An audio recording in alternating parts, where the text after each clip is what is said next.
Hello दोस्तों, इस video में हम डेली टाइम फ्रेम पे बैंक निफ्टी और बैंक निफ्टी के 12 स्टॉक का एनालिसिस करेंगे। तो सबसे पहले ये है बैंक निफ्टी इंडेक्स, जो अपने लाइफ टाइम हाई किया था यस्टरडे। कल उसने लाइफ टाइम हाई को टच करके आज उसने क्लोजिंग दी है रेड में, मतलब डाउन ट्रेंड किया है।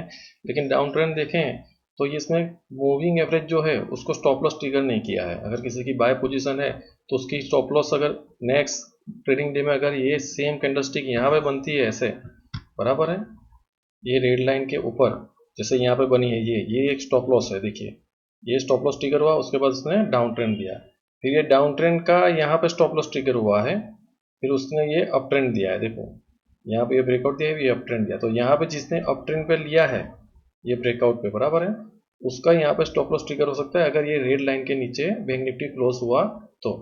RSI उसका 65 है बैंक निफ्टी का। अभी हम उसके 12 स्टॉक देखेंगे, 12 स्टॉक ने क्या किया है। तो सबसे पहले तो 3 स्टॉक ने ग्रीन में बंद दिया है। AU बैंक है 0.68%, 4.30 पैसा प्लस है। 0.60% बंधन बैंक ने पॉजिटिव बंद किया है, 0.30 पैसा। इंडसइंड बैंक ने 2.80 पैसा, 0.18% पॉजिटिव क्लोज दिया है। और बाकी के स्टॉकों ने नेगेटिव क्लोजिंग दी है, जिसकी वजह से बैंक निफ्टी आज रेड कैंडल बनाया है और डाउन साइड क्लोज हुआ है। तो सबसे पहले हम AU बैंक देखेंगे। AU बैंक ने ग्रीन कैंडल बनाया है, लेकिन जो हमने लास्ट वीडियो में डिस्कस किया था कि वो एक रेंज में है, उसने रेंज ब्रेकआउट नहीं दिया है। मतलब यहाँ पे clean and clear buy signal नहीं है।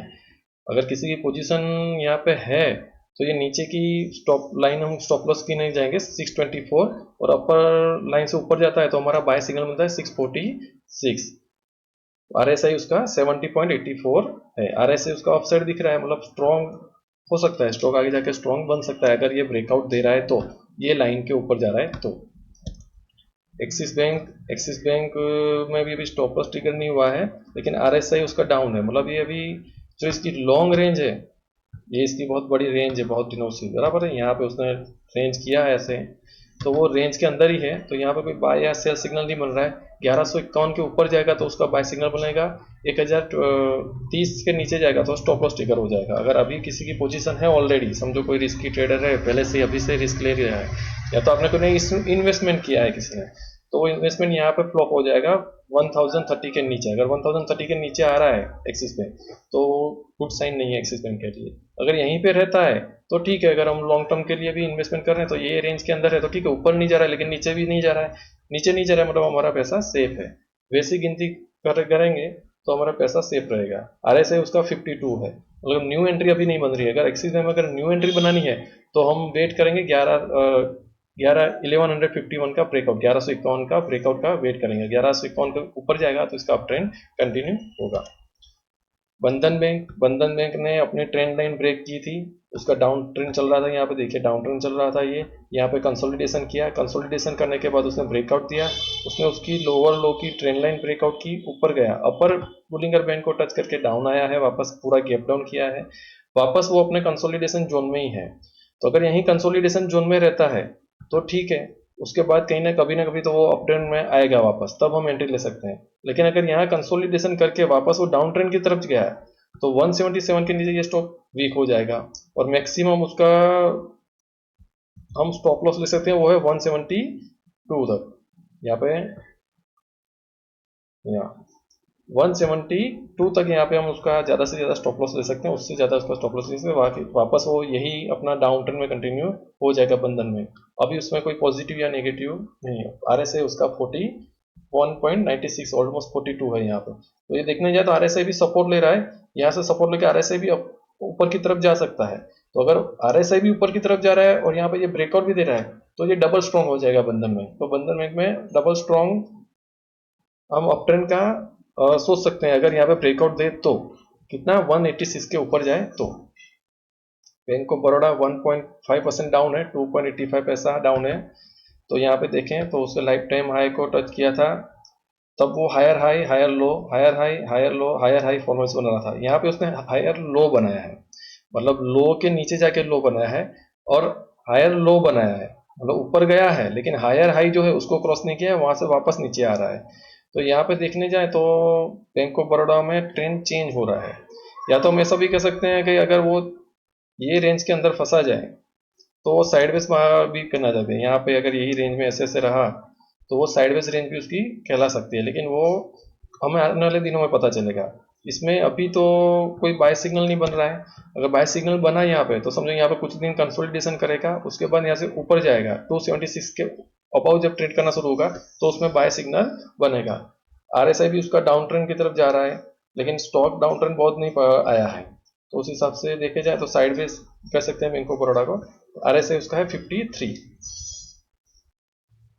फेडरल बैंक अपने जो स्विंग हाई था लास्ट टाइम, उसका लाइफ टाइम हाई था, बराबर है। वो लाइफ टाइम हाई को यहाँ पे उसने क्रॉस किया था, फेक ब्रेकआउट करके नीचे आ गया था, बराबर। लास्ट वीडियो में हमने डिस्कस किया था कि यहाँ पे ट्रिपल टॉप बनाया, वापस वो नीचे ही आया है। यहाँ पे फेक ब्रेकआउट था, किसी ने भी जो जिसने भी यहाँ पे लिया वो ट्रैप हो गए, वापस अंदर आ गया स्टॉक। यहाँ पे भी ट्रैप होने की संभावना थी, इसलिए यहाँ पे मैंने अपना लास्ट वीडियो में ही देखा था। अगर आप मेरा पिछला वीडियो देखोगे तो मैंने उसमें एक्सप्लेन किया था कि यहाँ पे ट्रैप होने के चांसेस हैं कि शायद यहाँ से ऊपर भी जा सकता है। तो देखिए ये ऊपर गया है, यहाँ पे ऊपर जाने के बाद वापस उसने लंबी कैंडल स्टिक बनाई, काफी नीचे आया है। प्रीवियस डे का उसका जो लो वहां तक पहुंचा है, नीचे लो तक तो नहीं पहुंचा है, लेकिन प्रीवियस डे की जो क्लोजिंग थी, ओपनिंग थी, ओपनिंग के भी नीचे आ गया है। तो यहाँ पे बड़ी बेरिश कैंडल स्टिक बनी है यहाँ पे। तो यहाँ पे इसका डाउन ट्रेंड देख सकते हैं। आरएसआई भी उसका देखिए नीचे की तरफ हो गया है, आरएसआई उसका 57 वैल्यू है। एचडीएफसी बैंक ने अपना कंसोलिडेशन से डाउन साइड में आ गया है, तो यहाँ पे HDFC bank clear cut down move दिखा रहा है, जिसकी वजह से बैंक निफ्टी भी आज 400 पॉइंट, क्योंकि एचडीएफसी बैंक का ज़्यादा वेटेज रहता है, तो उसकी वजह से देखा जाए तो बैंक निफ्टी को भी इफेक्ट हुआ है। उसने 1.13% डाउन किया, टोटल 70.40 पैसा डाउन है। और यहाँ पे देखिए तो उसका 4 दिन का कंसोलिडेशन है, उसको क्लियर कट नीचे की तरफ आ गया है। और देखिए ऑलमोस्ट यहाँ पे मूविंग एवरेज की ऊपर ही क्लोज दी है कैंडल ने उसने, बराबर है। तो यहाँ पे कैंडल, अगर दूसरी कैंडल यहाँ पे रेड बन रही है तो समझ लीजिए हमारा स्टॉप लॉस हिट हो जाएगा एचडीएफसी बैंक में। अगर जिसने ये ब्रेकआउट पे लिया है तो उसके बाद इसका शॉर्ट पोजीशन बन जाएगा। आरएसआई उसका डाउन ट्रेंड कर रहा है, 61.25 है। हाँ, आरएसआई यहाँ पे 60 पे सपोर्ट लेके रिवर्स हो सकता है, तो यहाँ पे पॉसिबिलिटी है कि वापस अप मूव जा सके। आईसीआईसीआई बैंक अपने लाइफ टाइम हाई को रसिस्ट किया था यस्टर और रेड कैंडल बनाया था। आज उसने क्या किया, ग्रीन कैंडल बनाया है, लेकिन देखने जाए तो ओवरऑल उसने 0.45% डाउन है, 5 रुपीज उसने डाउन मूव दिया है अपने यस्टरडे क्लोज से, बराबर है। तो ये इनडिसिसिव कैंडल है। देखिए ये ऊपर गया है, वापस नीचे गया है, वापस जहाँ पे ओपन हुआ था वहीं पे ही वो आ गया है। तो आईसीआईसीआई बैंक तो साइडवेज मूव है, देखिए यहाँ पे भी ऐसे साइडवेज चल रहा है। तो आईसीआईसीआई बैंक में कोई स्ट्रॉन्ग बाय या स्ट्रॉन्ग सेल सिग्नल नहीं बन रहा है यहाँ पे। आरएसआई उसका 62 है। IDFC first bank, IDFC first bank तो डाउन ट्रेंड में चल रहा था कब से ही, फिर उसका रेसिस्टेंस ब्रेक किया है, यहाँ पे डबल टॉप बनाया है। लास्ट वीडियो में मैंने बताया था कि यहाँ पे ट्रैप होने का चांस है कि दिखाएगा ब्रेकआउट हो रहा है और उसके बाद वो डाउन करेगा, तो सेम वैसा हुआ, ब्रेकआउट दिया ऊपर की तरफ और वापस नीचे की तरफ क्लोज दिया है। यहाँ पे भी ऐसे डाउन हुआ था, यहाँ पे से भी डाउन हुआ था, तो यहाँ से भी ये डाउन ही जाएगा। तो आईडीएफसी फर्स्ट बैंक अवॉइड करना है, उसको अभी बाय नहीं करना है। आरएसआई उसका 64 है, 63.95 ऑलमोस्ट 64 है। लेकिन देखने जाए तो यहाँ पर नीचे की तरफ सिग्नल कर रहा है, पहले भी यहाँ पे किया था, सेम वैसे यहाँ पे हुआ है। आरएसआई भी उसका डाउन साइड हो सकता है। इंडसइंड बैंक तो टोटली साइडवेज ही है, नो है उसका, अप ट्रेंड भी नहीं है, डाउन ट्रेंड भी नहीं है। यहाँ पे उसने higher high higher low, higher high higher low बना रहा था, और उसके बाद उसने यहाँ पे डाउन ट्रेंड लिया, फिर हायर हाई नहीं बनाया, हायर लो भी नहीं बनाया। मतलब क्लियर कट बता रहा है कि मेरा डाउन ट्रेंड नहीं है, अप ट्रेंड का तो मालूम नहीं, लेकिन डाउन ट्रेंड नहीं है। यहाँ पे डाउन ट्रेंड आया था उसका, बराबर है। तो पैनिक में बहुत लोगों ने सेल कर दिया होगा, लेकिन कोई नया बायर नहीं आया है जो एकदम ऊपर से लेके जाए। तो देखने जाए तो यहाँ पे देखिए बिल्कुल यहाँ पे उसका स्ट्रॉन्ग सपोर्ट है, 1 2 3। अगर कोई तो वापस ये हो सकता है, वापस यहाँ पे आ सके। आरएसआई भी उसका साइडवेज ही दिख रहा है, स्टॉक वापस 1433 दिख सकता है, ऐसा जरूरी नहीं है कि यहाँ से अपन। लेकिन अगर ये जो कंसोलिडेशन है यहाँ पे देखें तो ये एक छोटा सा कंसोलिडेशन ही है। देखिए ये 1 2 3 4 5 6 7 8 9 10 दिन 10 कैंडल का जो है वो कंसोलिडेशन ही है यहाँ पे, बराबर। इसे भी एक कैंडल का वीक बहुत बड़ा है, और लेकिन क्लोजिंग और ओपनिंग देखें तो वो भी कंसोलिडेशन के अंदर ही है। तो यहाँ पे 1537, 1537 और 5068, मतलब 1570 समझ लीजिए, 1570 के ऊपर जा रहा है तो स्ट्रॉन्ग बाय हो सकता है। और स्टॉप लॉस हम यही कंसोलिडेशन का रखेंगे कि अगर 5040 के नीचे जा रहा है तो हमारा स्टॉप लॉस ट्रिगर हो जाएगा। ऐसा करके हम यहाँ पे ट्रेड ले सकते हैं। हाई रिस्क की ट्रेड अभी ले सकते हैं, कि अभी हम लोग ले लेते हैं और अगर वो 1540 के नीचे जाएगा तो हम स्टॉप लॉस ट्रिगर कर देंगे, और 1540 के ऊपर तक जब तक रहेगा तब तक हम उसमें होल्ड रहेंगे, कभी ना कभी तो उसका अप ट्रेंड मूव आ ही जाएगा। आरएसआई भी यहाँ पे रेसिस्टेंट पे ही आ रहा है, तो हो सकता है यहाँ पे आरएसआई भी ब्रेकआउट दे दे, 60 प्लस हो जाए तो और भी ज़्यादा स्ट्रॉन्ग मूव इंडसइंड बैंक में आ सकता है। 56.85 उसका आरएसआई है अभी। कोटक बैंक उसका डाउन ट्रेंड था यहाँ पे, देखिए यहाँ पे लोअर लो लोअर हाई लोअर लो लोअर हाई लोअर लो लोअर हाई लोअर लो, यहाँ पे सेम हाई बराबर है, लोअर हाई नहीं है, ऑलमोस्ट सेम। उसके बाद हायर लो, यहाँ पर नया लो नहीं बनाया, हायर लो बनाया और हायर हाई बनाया उसके बाद।